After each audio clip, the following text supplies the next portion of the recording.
nó bé tua giờ tuần tàu lúc hôm nay nó chỉ bé tua nó chạy đi liền nó chỉ bé mòn tàu bé đấy thôi chỉ bé sợ tiệt nó chạy tới mà tôi kiếm chơi tôi chơi chơi chả có hàng người chỉ bé theo lý tổ ổn đây thở nhỏ có bí căng tu kia thì bé nhang tổ nó cái trâu chạy này nó mặn nó chạy đi liền nó theo lý để cháu bé nó quý chồng em không như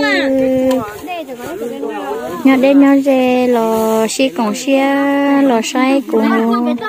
bé dọn tàu bé nó dọn tàu lúc bên bên nó nè không nói về bé ở bên tàu về lúc trên là nó chia lúc trên đợi nó lúc nó giờ mà mặt thợ ổn định nè nó khó tiệt bé chịu lên đây thì bây giờ chỉ răng nè bơ nó mở măng đấy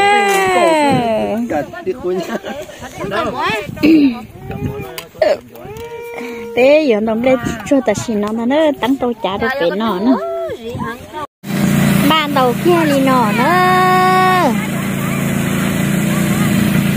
thì nhá số nó mua còn non tàu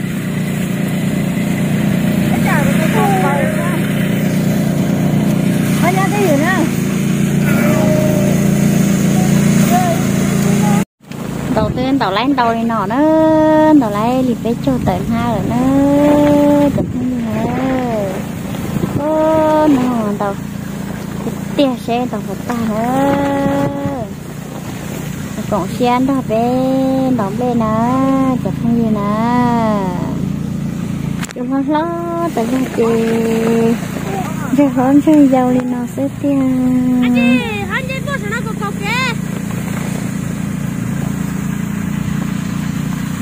cậu chín năng vậy nè cho non tàu lén vào chờ che thôi cho một con tê nữa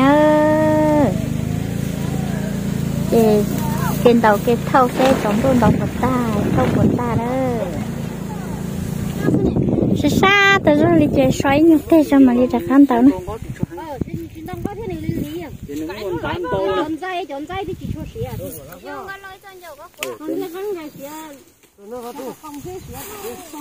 ơi đặt khá tóm lên đua nó sọt dầu nè sọt dầu từ đặt khá là tóm lên đua chống cho thế nào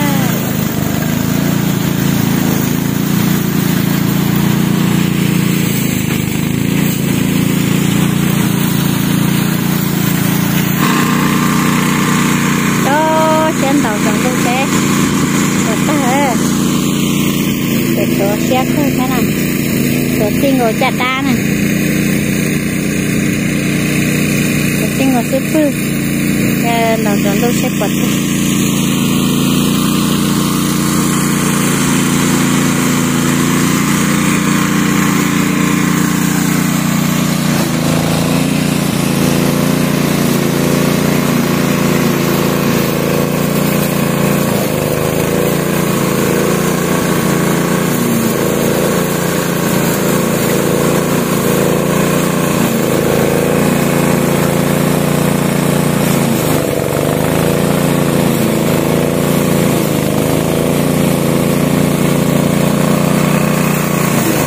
xe đặt áp tốt giỏ nữa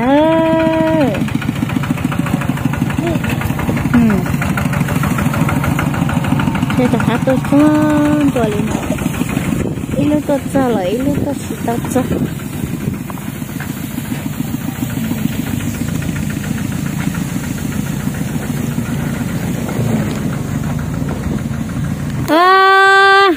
nó sủa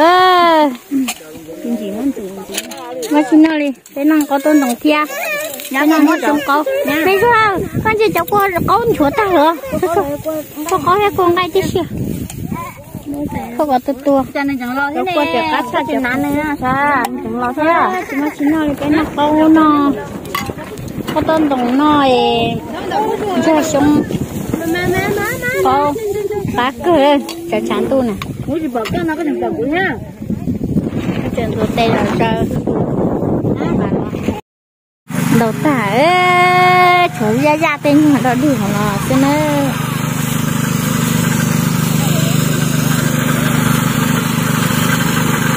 ra tên họ đi mà chế tả thế đến đâu tới như thế nó ra như chưa cái này chế tứ thô rồi bê phì ở lúc chế tứ thô rồi bê phì đầu tả trong bọn nào chưa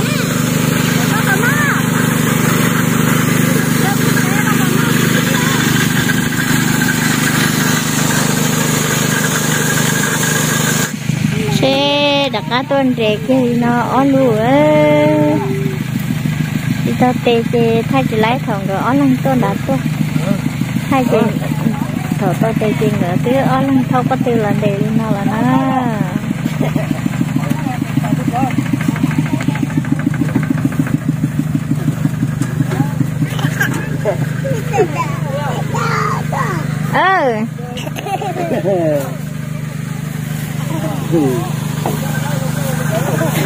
lý do sẽ chế chứ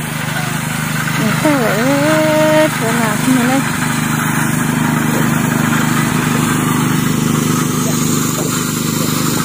giờ cho chị ba nó lấy một ok xin này bài nữa thôi cho không bài rồi số lúc nó chờ tò cho nên cha chẳng tóm lê chờ tò thấu thôi nó để ra cho con mẹ ai mà chơi đi nè giờ tạc chứ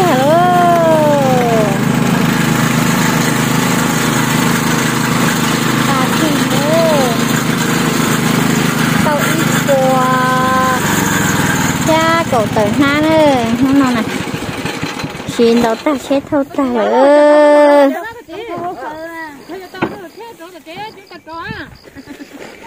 đúng không? Tôi thì khơi nó để coi nó vào đấy à? Nhưng mà nó khơi đấy lúc tới em mà em nó cứ chia thế à? Cái chia nhất tiêu là quá, nó cái chia lo. Đây chả? Cho nó cái gì nó cái chậu bê nó nọ. Cái này chỉ có cái nó khăn nó rồi nó lên mình không chế nó. Lo rồi cho nên cái tế nó cho mình không gì nữa. Ta là chia lo một chế. Sao là một chế.